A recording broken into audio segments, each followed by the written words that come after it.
요한복음 강해 55번째 요한복음 12장 12절에서 19절까지 있는 말씀으로 예수는 한 어린 나귀를 만나서 다시니 라는 제목으로 함께 묵상하도록 하겠습니다. 그 이튿날에는 명절에 온 큰 무리가 예수께서 예루살렘으로 오신다음을 듣고 종려나무 가지를 가지고 맞으러 나가 외치되 호산나 찬송하리로다 주의 이름으로 오시는 이곳 이스라엘의 왕이야 하더라. 예수는 한 어린 나귀를 만나서 다시니 이는 기록된 바 시온에 따라 두려워 말라 보라 너의 왕이 나귀를 타고 오신다 함과 같더라. 제자들은 처음에 이 일을 깨닫지 못하였다가 예수께서 영광을 얻으신 후에야 이것이 예수께 대하여 기록된 것임을 사람들이 예수께 이같이 한 것인 줄 생각났더라. 오늘 이 본문에서 먼저 우리가 한번 질문을 합니다. 예수님이 세상에 오신 이유가 무엇이라고 생각합니까? 우리를 구원하기 위해서 오셨다 이렇게 대답하면 맞는 말이죠. 예, 맞습니다. 그럼 두 번째 다시 한번 그럼 그 외에 다른 목적은 없습니까? 자기 백성을 구원하는 것만으로 끝나는 게 아니라 세상에서 성공한 인생이 되기 위해서 뭐 그런 목적이 혹시 또 없는가 하는 것입니다. 여러분은 어떻게 생각하세요? 예수님이 딱 우리 영혼을 구원하기 위해서만 오셨을까? 성경에서 정말 그런 답을 찾을 수 있나 하는 거예요. 있다면 왜 근심, 걱정과 고통이 있겠어요? 그렇죠? 자, 오늘 이제 본문에는 예수님의 공생의 마지막 6월절인데 예루살렘에 들어오시고 그 들어온 예수님을 보고 사람들이 반응을 합니다. 반응을 할 때 뭐 난리죠. 호산나고 막 종려 가지를 들고 호산나고 다른 성경에 보면 사복음서에 노트엔 다 써놨는데 뭐 하여튼 다 기록이 되어 있어요. 이 예루살렘 퍼져서 뭐 예수님에 대한 그 환영이 열렬합니다. 근데 문제는 이들의 열렬한 환호는 죄를 대속하시는 구세주로가 아니라 자신들의 형편을 형통케 해줄 그 왕, 세상 부와 권력과 번영을 가져다 줄 그 민속화된 로스의 왕을 다윗의 자손인 그 왕을 기다리는 것이고 그렇다고 소리를 지르고 환영하는 것입니다. 이제 이 본문을 우리가 뭐 잘 아는데 사실 적용을 여러분이 어떻게 할 거예요? 예수님이 나귀 타고 예루살렘 왔다. 그럼 우리는 뭐요? 우리도 나귀 타고 예루살렘 가야 되나요? 교회 올 때 나귀 타고 와야 되나? 뭘 어떻게 적용을 하시나요? 근데 여기 보면 내용이 이제 나중에 이게 스가랴에서 인용된 거를 아는데 겸손하여서 나귀를 탔다 이러니까 우리도 겸손하자 또 이쪽으로 가요. 뭐 말만 나오면 비비되는 거야. 여기 예수는 한 어린 나귀를 만나서 타시니 15절에 이는 기록된 바란 말이 이제 구약에 나와요. 시온에 따라 두려워 말라 보라 너의 왕이 나귀 새끼를 타고 오신다는 것 같더라. 제자들은 처음에 이를 깨닫지 못하다가 예수께서 영광을 얻으신 후에 이게 그래서 막 오신 거구나 하고 깨달았다는 것이죠. 여기 예수님은 왜 백마로 어린 나귀 새끼를 타고 입성하셨냐는 거예요. 이것은 마지막 심판의 주로 오신 게 아니라 대속의 죽음을 위해 오신 구세주라는 것을 보여주기 위해서 그렇다 말합니다. 자, 이 내용에서 이것은 이미 구약에 예언된 말씀이죠. 어디 예언되어 있나요? 이것은 언약을 성취하시는 구원행위인데요. 여기 두 가지 이 스가랴서에 보면 9장 9절에서 10절까지 말씀인데 시온에 따라 크게 기뻐할지어다 예루살렘의 딸들아 즐거이 부를지어다 보라 네 왕이 임만하니 그는 공의로우며 구원을 베풀며 겸손하여서 나귀를 타나니 나귀의 작은 것 곧 나귀 새끼라 내가 에브라임의 병거와 예루살렘의 말을 끊겠고 전쟁하는 활도 끊으리니 그가 이방 사람에게 화평을 전할 것이요 그의 정권은 바다에서 바다에까지로 유브라데 강에서 땅끝까지리라. 이 구절인데 우리 앞에 것만 살짝 뒤에 내용들을 잘 안 보시는 거죠. 그러니까 꼭 인용되어 있으면 그 본문으로 돌아가서 그 구약에 인용된 앞뒤 문맥을 다 이렇게 살펴보시는 것이 유익하다는 겁니다. 여기 이 내용 안에 이 나귀 새끼를 예수님이 타고 들어오시는데 중요한 이유 두 가지가 들어있어요. 이 본문 안에. 여러분이 한번 보십시오. 그는 공의로우며 구원을 겸손하여 나귀를 탔다. 왜 나귀 새끼를 탔냐? 그거는 내가 에브라임의 병거와 예루살렘의 말을 끊겠고 전쟁하는 활도 끊으린 귀에서 그렇다는 거예요. 잘 들으세요. 첫째가 뭐예요? 에브라임의 병거와 예루살렘의 말을 끊겠고 전쟁하는 활도 뭐라는 거예요 이게? 지금 에브라임과 예루살렘을 뭐 하는 거예요? 요즘 말로 하면 무장해제 시키겠다는 거예요. 이해하시겠죠? 예수님이 나귀 타고 들어오는 것은 예루살렘과 이 예루살렘을 대표하는 유다와 에브라임 지파를 대신한 북이스라엘을 다 뭐 한다?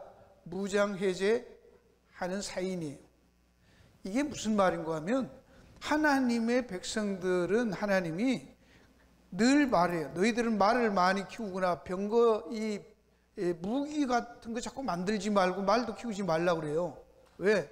그건 전쟁하기 위해서 하는 거니까 전쟁은 여호와께 속해 있으니까 자꾸 인간적인 어떤 세상의 힘을 의지하지 못하도록 하기 위해서 성경은 계속 그 얘기를 하는 거예요.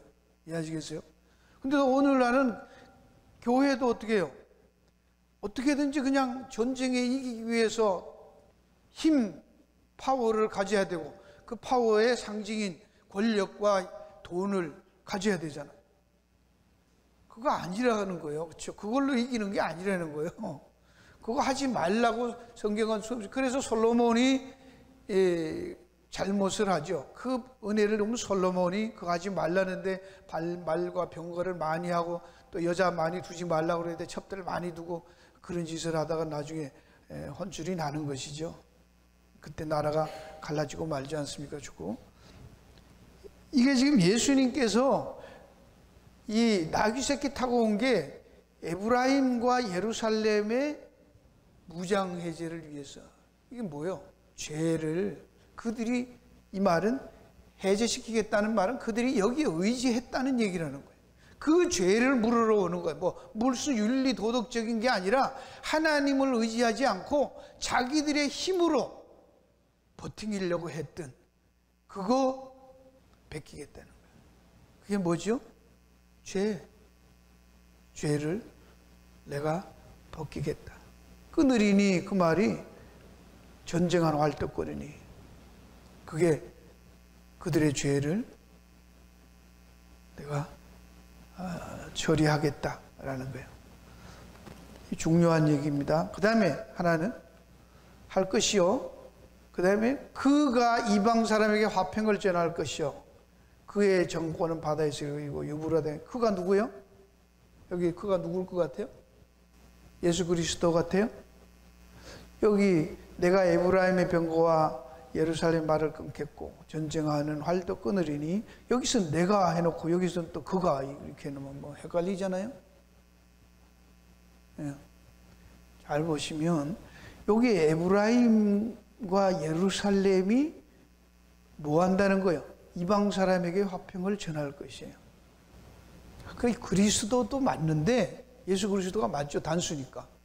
작은 거 타고 온 그가 동시에 에브라임과 예루살렘이 단수가 되어서 그가 이방 사람에게 화평을 전할 것이요. 그렇게도 볼 수 있는 거예요. 이해하시겠습니까? 이 부분은 이제 뒤에 가서 나옵니다. 자, 두 가지는 에브라임과 예루살렘 죄를 자신의 피로 사여 회복하시겠다는 것입니다.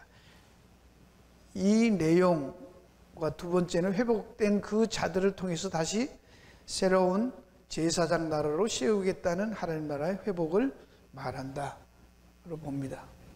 두 개 다. 왜 그런가 이제 이것을 추적해 갑니다. 나귀 새끼를 타고 입성하신 것은 창세전 언약의 비밀을 성취하는 경륜적인 사건인데요. 내가 에브라임의 병거에서의 말을 끊고 전쟁을 활도 끊으리라는 것은 세상적인 힘을 의지하는 유다와 에브라임의 죄를 사하여 그 둘을 하나로 만들어 한 목자를 따르는 새로운 제사장들로 세워서 섬기게 하시겠다는 언약의 말씀입니다. 이게 그리스도 안에서 하나가 되는 것이고 예수님이 하시고 동시에 그 안에서 하나 된 그들이 하는 것이죠. 오늘 우리들이 새로운 제사장으로, 나라로, 교회로 복음을 증거하는 그 일을 맡는 것입니다. 이 에스겔서에 보면 37장 16절과 17절에 보면 내 백성들아, 그래 13절부터 썼는데요. 내 백성들아, 내가 너희 무덤을 열고 너희로 거기서 나오게 한즉 너희가 나를 여호와인 줄 알아. 내가 또 내 씨를 너희 속에 두어 너희로 살게 하고, 이게 지금 요한복음에 있는 나사로 살리는 거하고 성령 앞으로 오실 거하고 전부 요약한 게 다 그게 나오지요. 또 내가 너희를 너희 고토에 거하게 하리니 나 여호와 이 일을 말하고 이런 줄을 너희가 알리라. 나 여호와의 말이라 하셨다 하라.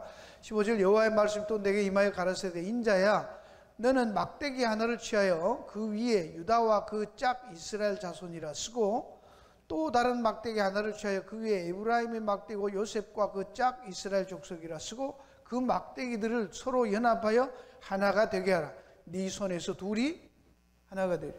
이게 지금 앞에서 에브라임의 병거와 예루살렘 말을 끊어서 하나로 합치는 거예요.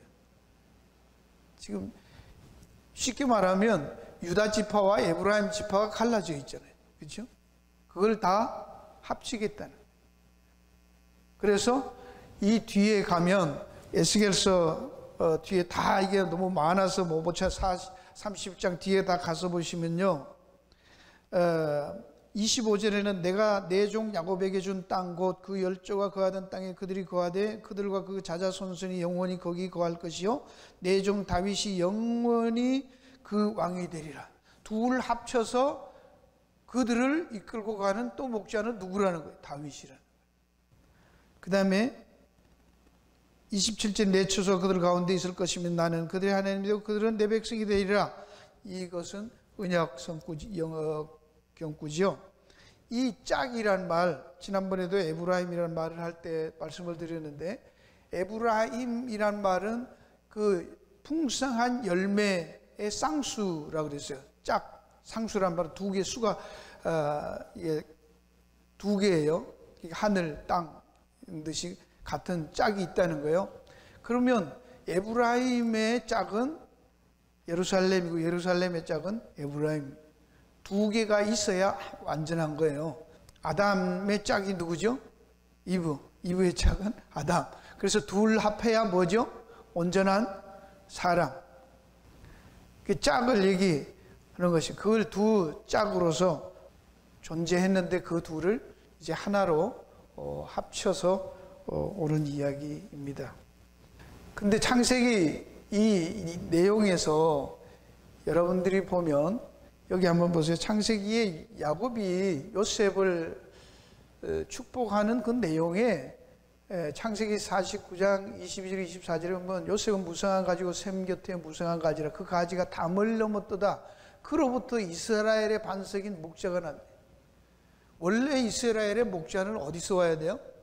유다 지파잖아요. 그게 어디서 온다고? 유다 지파와 에서 오는 다윗이 둘이 합쳐져서 에스겔에 보면 합쳐져서 하나가 되었다고 말하고, 그리고 그 하나 된 것은 다윗이 그들을 영원히 인도하는 왕이 될 것이다. 그게 다윗이에요.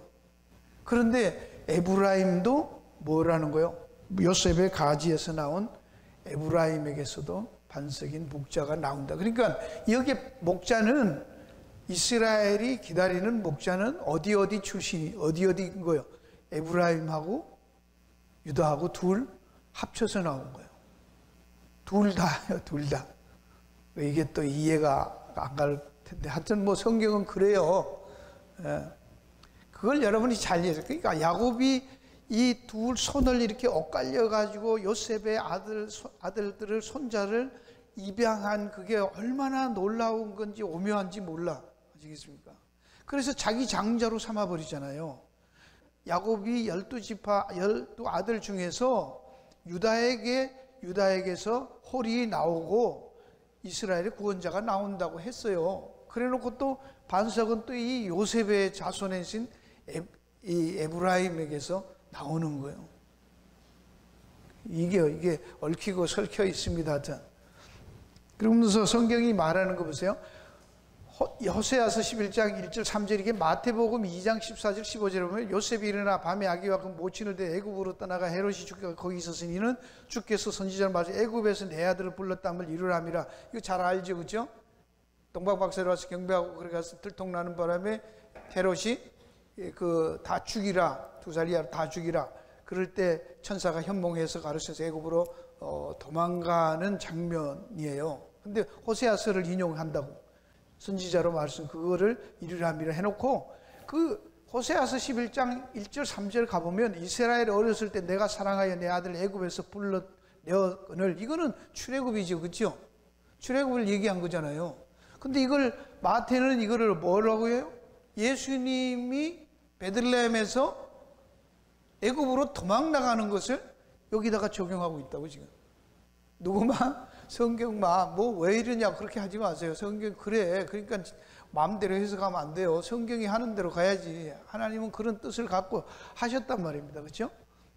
그 다음에 선지자들이 저희를 부를수록 저희가 점점 멀리하고 바알에게 제사하며 아로색 우상 분향하였느니라. 이게 누가 그랬다는 거예요? 이스라엘이 그랬다. 그러나 내가 에브라임의 걸음을 간 내 팔로 안을지라도 내가 저희를 고치는 줄 제가 알죠. 이게 에브라임은 누구죠?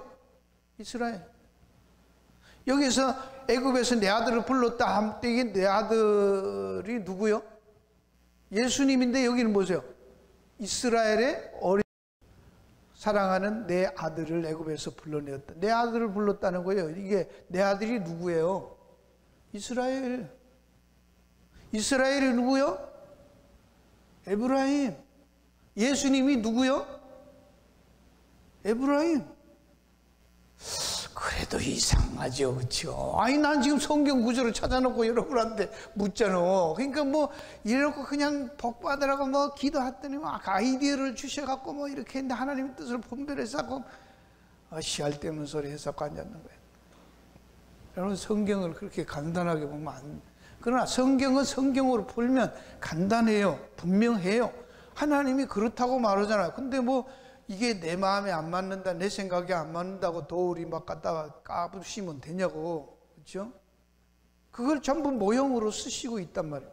우리가 아는 대로 요셉은 누구의 모형? 그리스도의 모형이라고 막들 하잖아. 요셉이 막 했다 하면. 그렇죠? 그리스도의 모형이면 요셉은 누가 돼야 돼? 장자가 돼야 되잖아. 그리고 요셉이 장자요? 아니요? 아니잖아요. 다윗이 장자요? 아니에요. 그렇죠? 근데 그리스도의 모형이죠. 근데 요셉이 누구로 가버려요?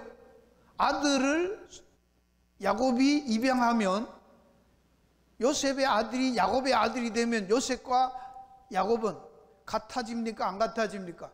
그놈이 된다 그 말입니다. 다 창세기 할 때 얘기를 드렸어요. 여기도 이렇게 그냥 지나가지 마시고 따져보라. 이스라엘이라는 말을 할 때 그게 바로 내 사랑하는 아들이 이스라엘이었고 그게 에브라임이었고 그것을 여기서 마태복음에서는 호세아서 요것만 딱 1절만 인용했지만 애굽에서 내 아들을 불렀다 멀리라. 내 아들이 누구요? 에브라임이고 이스라엘이었단 말이에요. 그 이스라엘은 어떤 이스라엘? 바알의 제사와 아르세우를 분향했던 그를 끌어냈다. 그러니까 우리가 예수님이 애굽이 되시고 에브라임이 되셨어. 그 말은 뭡니까? 그래서 나오시는 거죠. 애굽에서 나오잖아요. 그렇죠? 애굽의 장자들을 다 죽이고 이스라엘 장자들은 살아서 출애굽에서 홍해를 건너잖아요. 그걸 뭐라고 해? 모세 아래서 세례를 받았다고 말하죠. 그럼 예수님이 지금 이 이스라엘 백성들을 다 뭐예요? 어떤 사람? 죄 없는 게 아니라 죄인이 저희를 점점 하나님의 말씀 선지자들이 한 말을 멀리하고 바알에게 제사 아래서 우상 앞에 분향했던 그 죄인들이 이스라엘이란 말이죠. 그렇죠? 에브라임이에요. 그걸 예수님이 다 품으시고 본인이 애굽에서 나오신단 말입니다. 이해하시겠습니까? 그리고 이걸 뭐요? 십자가에서 죽으시는 거죠. 우리를 품으시고 대신 죽으시는 거예요. 그러니까 예수님이 이 대속에 대한 이야기를 이렇게 하시니까 그들을 다 품고 사신 거고 그래서 죽으신 거고 그래서 의롭다고 된 것이죠.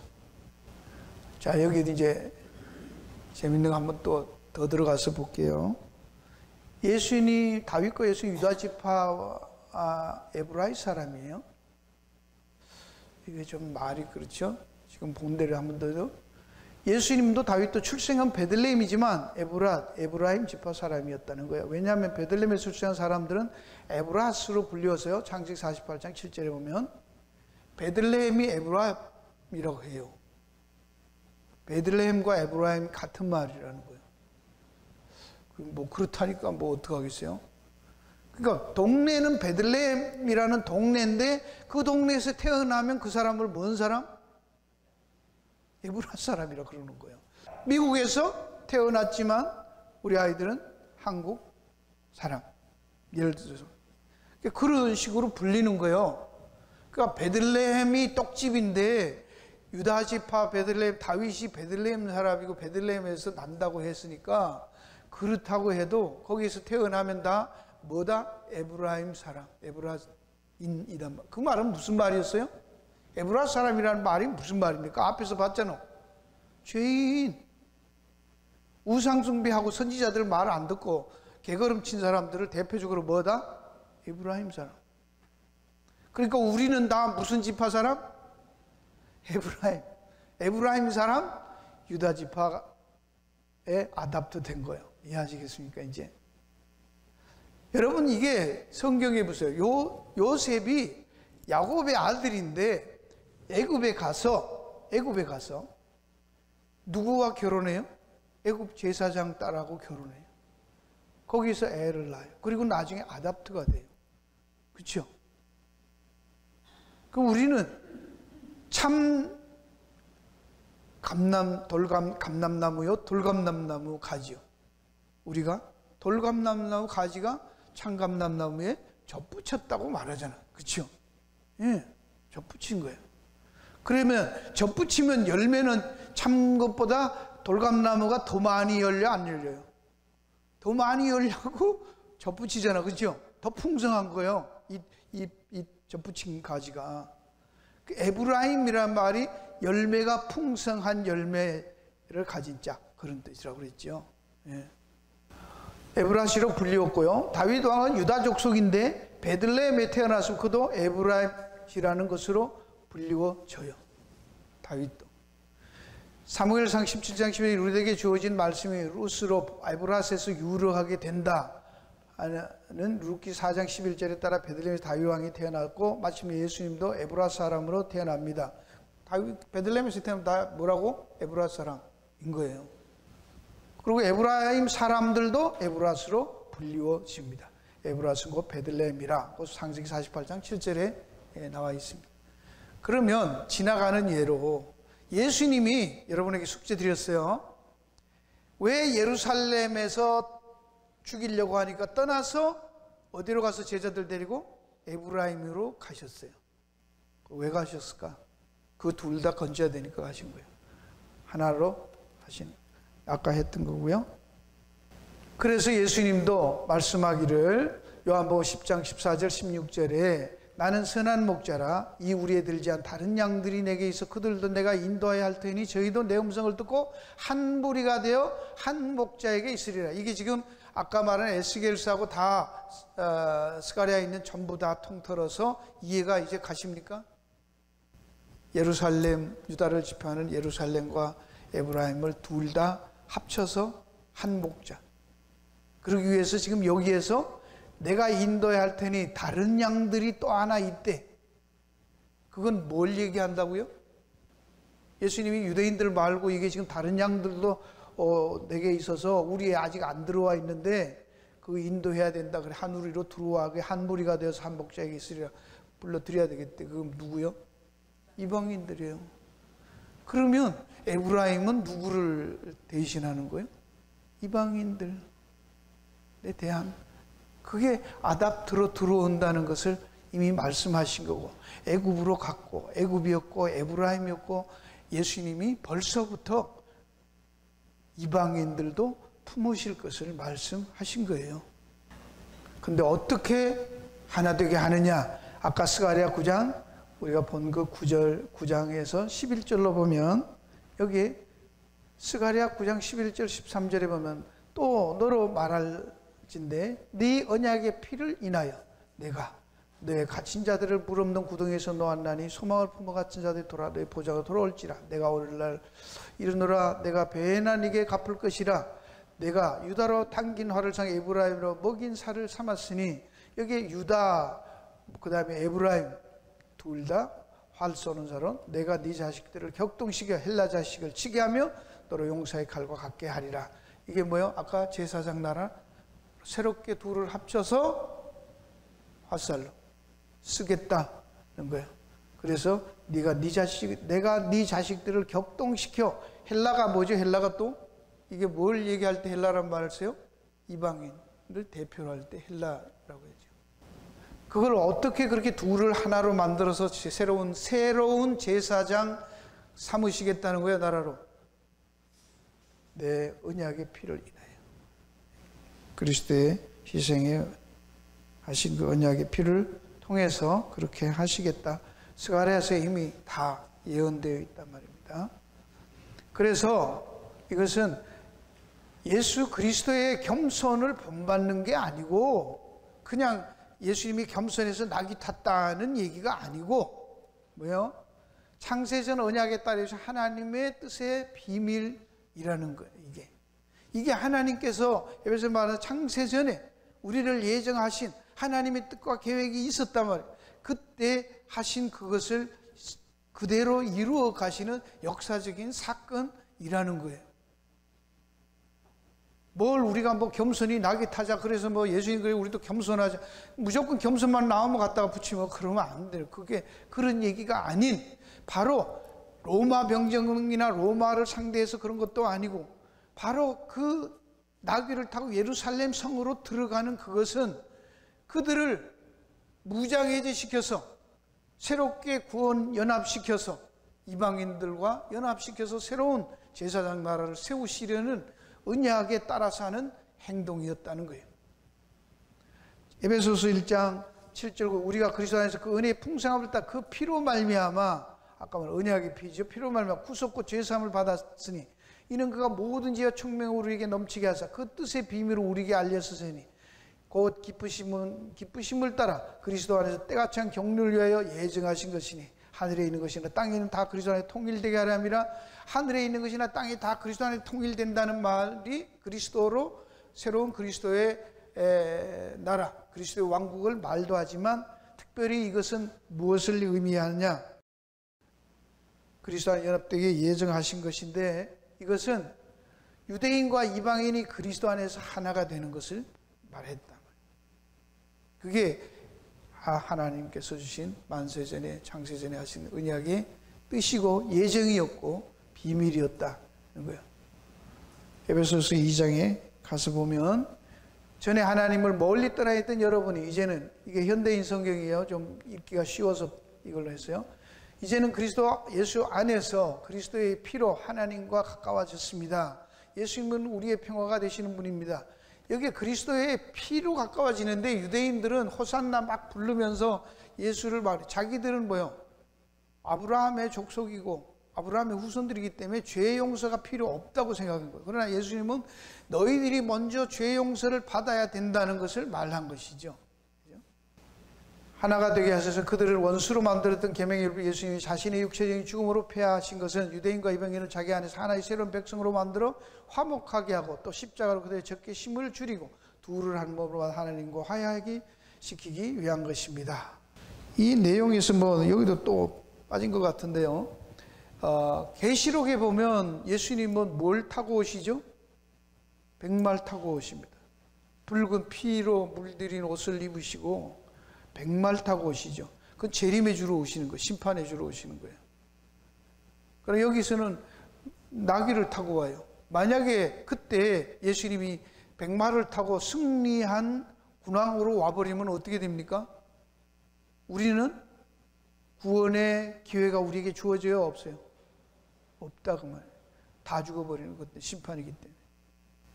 그 마지막 심판에 주러 오는, 백말 타고 들어오는 그 승리를 유보하시고 예루살렘에 나귀를 타고 들어가셨다고. 그게 얼마나 감사한 일입니까? 은혜입니까? 그게 하나님의 은혜. 왜? 이방인들을 아직도 구해야 되니까, 우리들을. 그 말을, 그 언약을 이루시기 위해서 오신 거라는 얘기죠. 여기 에브라임일은 열매를 맺는 두 짝의 밭이란 뜻인데, 열매 맺는 밭이 유다의 짝 한 쌍으로 풍성한 열매의 이방인 밭, 즉 이방인의 충만으로 보통 해석들을 해요. 유다와 에브라임 이게 쌍수라, 에브라임이 쌍수나 이렇게 짝이 있다는 말이죠. 이게 분명히 유다는 짝이란 말이 없는데 에브라임에는 짝이라는 이 임이 붙어가지고 샤바임 같이 하늘 같이 이렇게 이름 붙이는 거, 복수 짝으로 상수를 썼는데 이거는 짝을 만나야 되는 것이죠. 여기 아답트가 안 되면 안 되는 거예요. 그렇죠? 포도나무에 접붙인 가지가 돼야 되는 거예요. 사도 바울도 로마서 11장에서 이방인의 충만이라는 말을 썼어요. 형제들, 너희가 쓰러지었다면서 이 신비를 내가 모르기를 내가 원치 않으니 이 신비 이방인의 충만한 수가 들어오기까지 이스라엘들은 우둔하게 된 것이라. 그래서 예수님이 말이 아니고 당나귀 타고 나귀 새끼 타고 들어오셨다라는 말을 합니다. 그 바로 이것은 누구를 구원하는 거요? 에브라임을 구원하기. 에브라임 누구? 이방인. 그러므로 갈릴리에서 이방으로 흩어져 버린 에브라임은 열방과 하나님의 나라로 들어온 백성들을 상징합니다. 여기 에브라임은 갈릴리, 이방의 갈릴리, 예수님이 말씀하고 이 사마리아 지역이죠. 북쪽에서 에브라임 지파가 10지파들이 올라갔던 게 다 이 사마리아 지역들인데, 거기서부터 이 사람들은 이방 헬라하고 접경이 있기 때문에 막 섞여가지고, 그래서 예수님이 유대인들은 그리 사마리아 지역으로 안 간다고 그랬잖아요. 그렇죠? 근데 실제로는 이들에 의해서 이 변질되었지만 이런 것이 그들 속으로 헬라 이방인 땅 속으로 들어가서 섞여지기 시작했다는 얘기를 하는 겁니다. 이들이. 근데 하나님은 그들 중에서 찾아내시는 거예요. 언약의 백성들. 그렇죠? 그래서 북이스라엘 10지파가 이방에 흩어져 가고 단순한 죄악으로 하는 심판이 아니라 언약에 따른 경륜적 섭리였다. 그 말이에요. 하나도 역사적인 사건. 우리가 볼 때는 죄악으로 흩어지지요. 그렇죠? 죄 때문에 그렇죠. 그렇지만 우리가 앞에서 본 것처럼 그 죄를 대제사장 가야바가 한 말, 자기 아이디어인 줄 알고 기똥차다고 내놨지만 하나님은 그것을 받아서 쓰시잖아요. 예, 재미있는 말이 있는 게 있는데 이것도 이 노트에는 있습니다만, 이 데가볼리라는 말을 들어보셨어요? 성경에? 데가볼리. 그 이방 땅 데가볼리예요. 데카볼리란 말은, 데카라는 말은 열이에요. 열. 폴리는 폴리스, 도시. 10개의 도시. 헬라의 10개의 도시. 근데 왜 하필 10개 도시일까? 데카볼리가? 상징적인 거예요. 이스라엘, 북이스라엘이 10개. 열이라는 말은 충만이라는 수를 얘기하는 거예요. 충만한 숫자죠. 그 북이스라엘이 하필 10지파가 나갔고 그 10지파가 흩어져서 이방 땅에 들어갔다는 것을 상징적으로 데카볼리예요. 헬라의 10개의 도시들이 흩어져서 형성이 되는, 누가? 이방 에브라임이 이방 땅에 들어가서 이런 것들을 통해서 하나님이 섬세하게 이미 창세전에 계획되고 결정된, 예정되셨던 그 청사진에 의해서 구속을 이루어 가시는 행동이었단 말이에요. 로마가 들어왔든지 이 사람들이 예수를 잡아 죽이든지 착하든지 안 착하든지 그런 모든 것들을 합력해서 하나님은 하나님의 영원한 계획과 뜻을 역사 속에서 펼쳐가고 계시는 것이 예루살렘에 나귀 새끼 타고 들어가시는 예수님. 예수님이 뭐 할 일 없어도 나귀 새끼를 타고 들어갑니까? 보통 땐 그냥 가다가, 그렇죠? 따라서 오늘 우리들이 여기서 적용을 하려면 이스라엘 그 유대인들처럼 아무리 호산나 호산나고 이 원래 종려나무는 언제 드는 거요? 이 장막절에 드는 거잖아요. 초막절에. 다 끝났을 때 하는 건데 다 끝났다고 이제 자기들은 이제 환영한다고 막 소리 지르고 호산나 그랬는데, 호산나도 앞에서 말씀을 했어요. 이게 무슨 뜻? 지금 우리를 구원하소서, 지금 구원하소서, 구원하라 해달라는 거예요. 근데 이 사람들은 그걸 찬양이라고 하죠. 그렇죠? 호산나 소리 지르니까 성가대 이름도 호산나 찬양대. 이게 아니에요. 구원하라고 부르짖는 내용이에요. 구원해달라고. 근데 그들은 그걸 구원은 자기들은 죄 없는 아브라함의 자손들, 당연히 구원 받았다고 여기는 사람들. 그냥 이것은 오늘날 교회에 와서 찬양하고 손들고 아무리 그렇게 옷 깔고 헌신하고 봉사하면서 예수님 믿는 척 해도 예수님이 그들을 무장해제하는 언약의 피로 속죄한 그것을 믿지 아니하면 소용이 있다 없다? 없다. 하나님은 그 피로 사신 구속한 자기 피로 산 그 이런 양들을 오늘도 찾으십니다. 그게 다예요. 그거 모아서 알곡과 쭉정이 모아서 곳간에 하나님은 알곡을 들이시는 일로 역사는 끝날 것이에요. 우리가 뭘 얼마나 잘 살았느냐, 얼마나 위대한 일을 했느냐, 교회 몇 개 지었느냐, 성경 얼마나 했냐, 그런 게 중요하지요. 그러나 구원하고는 상관이 있다 없다? 없다. 반드시 거기에 보면 우리는 그리스도의 어린 양의 피로 깨끗하게 빤 세마포를 입었냐 안 입었냐, 그게 중요한 거예요. 거기에서부터 우리가 나오는 감사로 우리가 해야 할 일들을 하나님 앞에서 감사함으로 하면서 누리면서 사는, 그게 새 제사장 된 그의 기이한 빛에 들어가게 하신 자의 덕을 선전하는 거, 그게 제사장도 오늘 우리들이 해야 할 일이에요. 그게 증인들의 모습이란 말입니다. 그리스도로 말미암아 성취되었고 완성하실 새하늘과 새 땅, 그 언약을 바라보실 때 우리는 다시 한번 이 말씀 속에서, 역사 속에서 하나님이 인간들의 그 많은 수많은 역사가들이 서내는 그 로마 제국과 여기에 이 로마하고 헬라하고 싸움질하는 거, 성전이 붕괴되고 하는 이 모든 과정들 속에서 하나님은 홀로 그들의 하는 작태에는 전혀 상관하지 않으시고 구원 계획에 따라 하나님은 한 걸음 한 걸음 구속을 향해서 완성해 가시는 그 길로 역사를 이끌어 가십니다. 그 은혜 안에 우리들이 있기 때문에 스가랴가 말했어요. 우리를 어떻게 하나님의 제단의 줄로, 제단불에 희생 제물을 잡아 매게. 그것만 중요하다는 거예요. 희생 제물을 제단불에다가 왜 잡아 매요? 거기에 떨어지면 안 되니까. 그것만이 중요하다는 거예요. 여러분 그걸 다 찾아서 스가랴 가셔서 찾아보시고 읽어보시기 바래요. 에스겔서 37장 읽어보시고 스가랴 9장 처음부터 끝까지 다 읽어보시고 그 두 구절을 쭉 보시면 새로운 이 구약에서 예언된 것들이 어떻게 그리스도 안에서 이루어지고 성취하시고, 그래서 오늘 에브라임